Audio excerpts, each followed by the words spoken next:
Gold trusted gold buyers మీరు తాకట్టు పెట్టిన బంగారాన్ని విడిపించి ఈ రోజు ఉన్న మార్కెట్ ధరకు కొనబడును.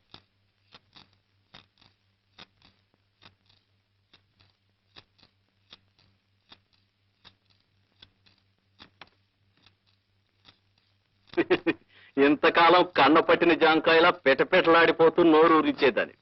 ఇప్పుడు నీ మీద మోసి తీరిపోయింది. ఇక ఆ సంగీత పంతులతోనే తిరుగుతావో, సముద్రంలోనే దూకుతావో. వీడు నీకు దేవుడా? సరిగమలు పాడటం తప్ప సరసం ఆడటం తెలియని ఈ వెర్రిబాగులు వాడు నిన్నేం చేస్తాడే పిచ్చిదానా? కావాలంటే పో, వీడితోనే పో.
అంటే ఇంతకీ నువ్వు అనేది తులసిని విడిపించాలంటావు, అంతేనా? అవునరా మాధవ, తులసి ఎలాగైనా సరే ఈ కేసు నుంచి బయటపడాలి. ఎంత ఖర్చైనా నేను భరిస్తాను. అర్థమైందిరా. ఈ కేసులో నేరం అంటూ ఏదైనా ఉంటే తులసి తల్లిది గాని పిల్లది ఎంత మాత్రం కాదు. ఏదో విధంగా వాదించి నెగ్గుతాను అనుకో. ఏమండి? ఏమిటి? మజ్జిగ ఉప్పు తక్కువేది ఇది. ఇప్పుడు నా పాయింట్ ఏమిటంటే, మీ ఇద్దరి సంగతి నాకు తెలుసు, కానీ చుట్టూ లోకం అంటూ ఒకటి ఏడ్చింది కదా. ఒక ఎదిగిన కూతురు తండ్రి కలిసి ఒకే రిక్షాలో వెళ్తుంటేనే దిక్కుమాలింది చెవులు కోరుకుంటుంది కదా ఈ లోకం. లోకేశ్వరుడికి తప్ప లోకానికి భయపడను రా మాధవ. నాకు తులసికి ఉన్న బాంధవ్యం ఆ పరమేశ్వరుడికి తెలుసు, నాకు తెలుసు. నువ్వు ఆ కేసు సంగతి ఆలోచించు.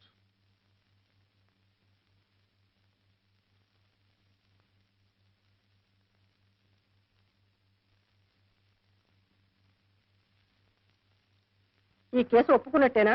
ఆహా, రేపు తులసి తరపున వాదిస్తారు కూడానా? వాదించడానికే కాదటే ఒప్పుకున్నది. వాదించి గెలిపిస్తారు కూడానా? గెలిపించడానికేగా వాదించేది. అయితే ముందు అద్దం మిగలగొట్టండి. ఎందుకు? నాకు గాజు పెంకు కావాలి. ఏమిటే, నన్ను పొడి చంపుతావా? కాదు, నేనే పొడుచుకు తెస్తాను. భుజాల మీద శంకు చక్రాలు కూడా వేయించుకున్నారు. ఓ బజారు దాన్ని వెనకేసుకొచ్చి వాదిస్తారా? రంగరంగా రంగరంగా. నువ్వు రంగరంగాను గంగ గంగాను నేను వాదించడం ఖాయం. ఏమిటి ఏమిటంట ఏమిటి?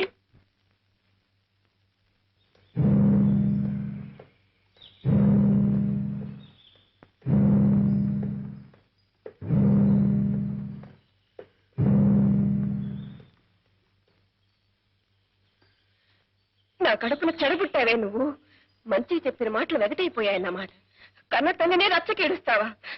ఇంతకింత అనుభవించకపోవే. నువ్వేం బాధపడకక్క, నువ్వు తిరిగి వచ్చేలాగా దీన్ని లైన్లో పెడతాగా. దిక్కుమాల సంతానాన్ని కన్నాను, అందుకే అనుభవిస్తున్నాను.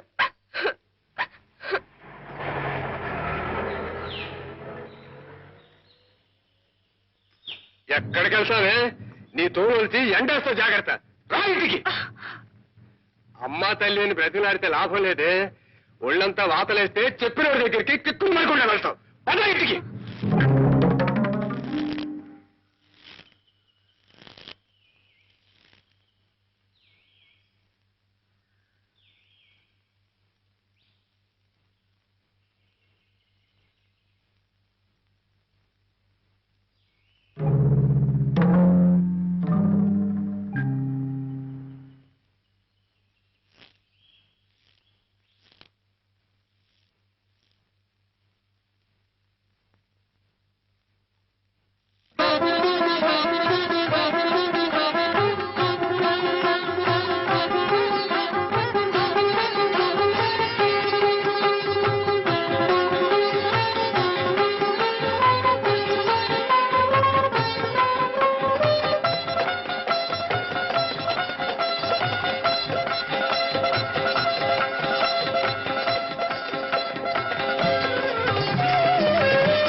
తలుచుకుంటే పంచమహాపాతకాలు చుట్టుకుంటాయి. రౌరవాద నరకాలు పట్టిపోతారు. మడి దడి పట్టింపు ఉన్న కొంప కాబట్టే ఇన్నాళ్ళు ఉండగలిగాను. ఇప్పుడు కొత్త బుద్ధులు పుట్టుకొచ్చి కొత్త మనుషుల కొంపలో ఉంచుకుంటే నాకు పంచాగ్ని మధ్యంలో ఉన్నట్టు అనిపిస్తోందమ్మా. ఇక నేను ఉండలేను. ఏ గుళ్ళోనో కృష్ణారామ అనుకుంటూ కూర్చుంటాను. వింటున్నావా అమ్మా? ఇన్నాళ్ళు పలానా వాళ్ళ ఇల్లంటే అగ్నిహోత్రం అంత పవిత్రమైన అనుకునేవాళ్ళు నలుగురు. ఇప్పుడు ఆ నలుగురే దవళ్ళు నొప్పుకుంటున్నారు. ఇక నేను ఉండలేనమ్మా శారదమ్మ తల్లి. నాన్న వంట అత్తయ్యా. నువ్వు వెళ్ళి పూజ గది సిద్ధం చేయమ్మా.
పిండి పడిపోయింది నాన్న.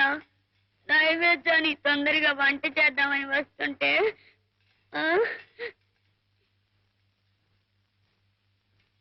ఏ నీకు వంట చేయడం చేత కాదా?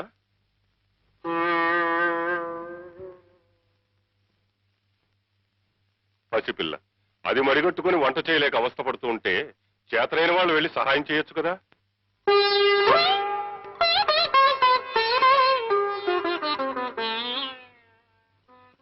ఆచార వ్యవహారాలు మనసుల్ని క్రమమైన మార్గంలో పెట్టడానికి తప్ప మనుషుల్ని కులమనే పేరుతో విడదీయడానికి కాదు తులసి.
చూడమ్మా,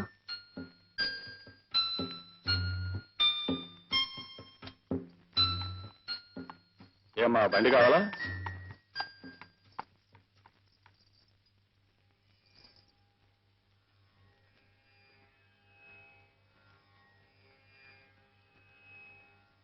బాబు గారు, ఓ దౌర్భాగ్యుడి పాపానికి రూపం నా కడుపున ఊపిరి పోసుకుంది.